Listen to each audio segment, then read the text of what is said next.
had the first experience with the Grad Foundation when we traveled to Tamale to work there.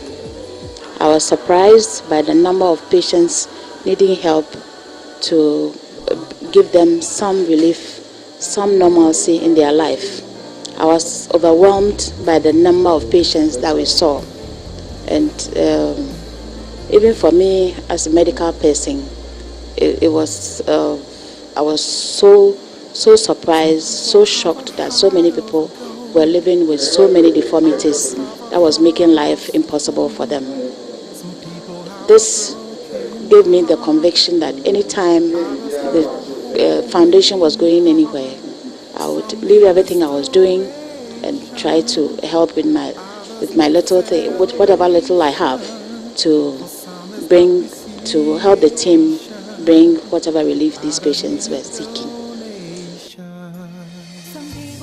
The challenges are first and foremost seeing the patients and within a short time having to anesthetize them. We've tried to work around that, assess them as quickly as possible. Those who need investigations, get those done as quickly as possible, and use that to see how safe it is for them to have the surgery or not. Luckily, those who have issues that cannot be handled when we visit have been very few. The other challenge has been working in an environment that is not my usual area, that's not my usual hospital, so to speak. So the challenge of new theater environment, new anesthetic machines, and right now for this project too, we have to work with anesthetic machines. I thought should have been a museum, but I'm happy to say that we've been able to work with them and had satisfactory results and have been comfortable so far. So working with equipment that are almost obsolete, but we have to do something to anesthetize the number of patients that come in so that as many people as possible can get some correction of their deformities or their correction of their problems. The other problem with the supply of drugs, consumables, that has also been challenging. There have been some sponsors that have donated some items, including various ministries, various pharmaceutical industries. I use this opportunity to encourage more establishments in whichever form, individuals, anybody else who can do anything, financial support, material support, be it drugs, sutures, anything, even food, because sometimes the patients have to be supported because some come from so far away and they don't have any money. So sometimes the foundation has to cater for them for the few days that they are around whichever center we visit. So I am appealing to people through this to donate whatever they can. There's nothing that is too small. A box of mineral, a box of bottled water, or whatever, even the smallest thing can be appreciated. Yes, thank you. The changes, the number of patients that we see are many, and it's difficult for myself, the anesthetic team. I'm working with 2 other anesthetists to see all the patients before we come.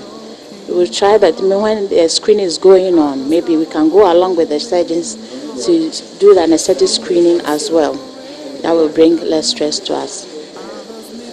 The other thing that will be very useful to us is to have some form of equipment that will make anesthesia safer for our patients and less stressful for us, the practitioners. For example, a patient monitor patient monitor, not only 1, 2, 3 can help us do lots of surgeries within a short time. That will really be welcome. Like I mentioned before, a good supply of the drugs and on time, that could also be of good use. Yes. So far for the 2 projects have been satisfactory. The first time was in a hotel in Tamale. Services was good. Service was good. There was Wi-Fi. This other hotel, there was also Wi-Fi. This one is Akoma Hotel we are staying in right now. That's been satisfactory. I haven't asked about how much is going in there. I've left that to the administrators because I don't want to know. I've seen some dollars or whatever quoted on the board as and the money has to come from somewhere. So again, appealing for help. And here, the hotels and things. The hotels can help us accommodate when we come around. That would be helpful. One challenge that I've left out has been again talking about the overwhelming number of patients that want help. We found ourselves working late. Yesterday, for instance, the team left the theater at 2 a.m. to be able to finish the list for the day. And we've been here since the 6th. We arrived on the 5th, but we started working on the 6th of December. And from the 6th, even though we didn't plan on making and having surgeries, we had to start the surgeries so that we can cover as many people as possible. There were new people who even hadn't registered, who were still coming, even as the project, this second one is ending. Patients are coming in with various kinds of help, and it's very disheartening having to turn them away. But it can only be for a limited time. We'll have to go back to our regular jobs, and we just can promise them that we will try and do something the next time round. We are hoping we can marshal the forces, the resources to be able to do it soon so that lots more can benefit.